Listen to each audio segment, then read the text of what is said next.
各位馬友們，大家好，歡迎收聽贏無限賽馬分享節目。首先未講貼士之前，就分享賽馬啲人事先啦。咁上個禮拜就嘉應高升就成功就18 win 啦，就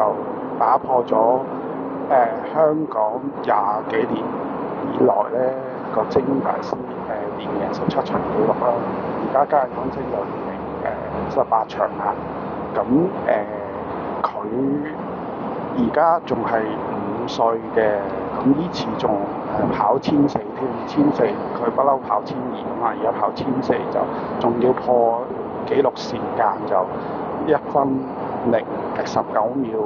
36啊，咁啊破咗呢個香港紀錄。咁啊睇個走勢應該可以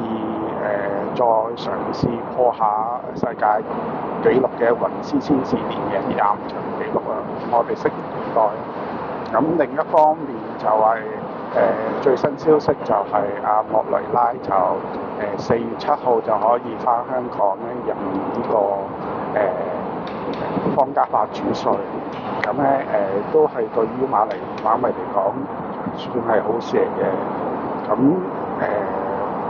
方嘉柏就比較為人比較正直啦，同埋比較好人啦。咁第二次邀請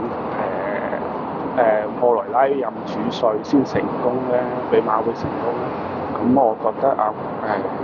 莫雷拉都會有知遇之恩咯，為呢個波士就搏殺啊！因為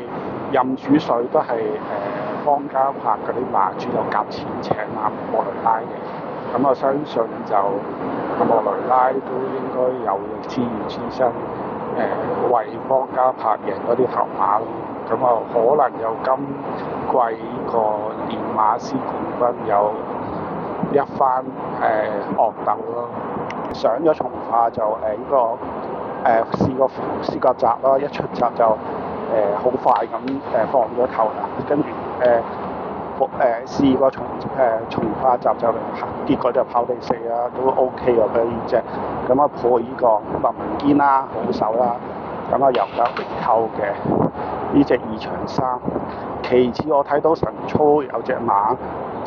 都好靚下喎。咁2場11號雪卡福星，咁又都可以試買下咯，因為班仔咧班德禮咧就摸住隻馬嚟操咧，操咗咁落嚟啊。咁我覺得佢有出奇嘅意圖咯，所以2場咧我就覺得係3同11就可以買 pace 咯，或者買 PQ。咁啊配合1號就大勇咯，你哋可以買1、3、11咯，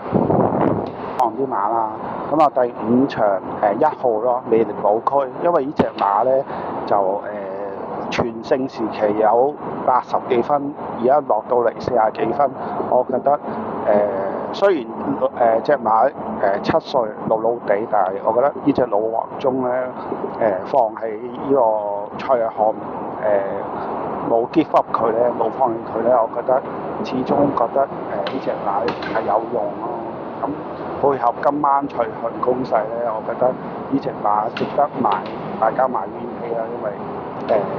我覺得今次會反底，而家就40幾分，咁啊對手唔係太強咯，咁啊可以大家買 win P 啊。到第7場啊，第7場我都係揀下蔡若航嘅，因為今晚做嘅嘛蔡若航。7場11號爆得美麗，我睇翻呢隻馬咧就操好咗啦，但係未交代馬咯，因為佢都未 win 過。咁啊，我覺得會今晚配合攻勢就會俾個交代俾馬迷咯，因為佢嚟咗賽日項2季咧都未有成績，應該就會求交代嘅啦呢隻馬。咁又贏翻場俾馬主莎莎團體係咯，做一個交代啦。呢場我建議買11號 win P。跟住就做到第9場啦，呢場馬我覺得隻馬都比較混亂場合啊，跑呢個3班1200米，咁如果講實力，梗係3號啦，好戀愛啦，同埋7號咯，有消息太子會去啦，但如果我就覺得混亂場合咯，我就搏下冷咯，我會買呢個90、11 3隻，因為呢3隻其實都有實力喺度嘅，咁我試下搏下冷買90、11呢3隻買 Q 或者 PQ 啦，咁嘗試搏下冷咯，因為混亂場合比較混亂。以上4場就係我嘅心水推介啦，中意就攞嚟使啦，唔中意就擺翻低啦。如果我所講嘅嘢對於可以啟發到你揀冷馬嘅思維，咁希望可以打賞俾我咯，係咯，同埋記得睇完呢條片就撳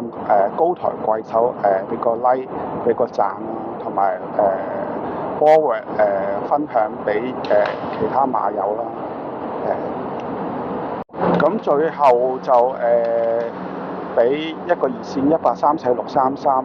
戒賭熱線啦，如果有咩問題咧就可以打個電話求救咯，咁祝各位有緣人啦，開心賽馬啦，今晚贏多啲，下次再見啦，拜拜。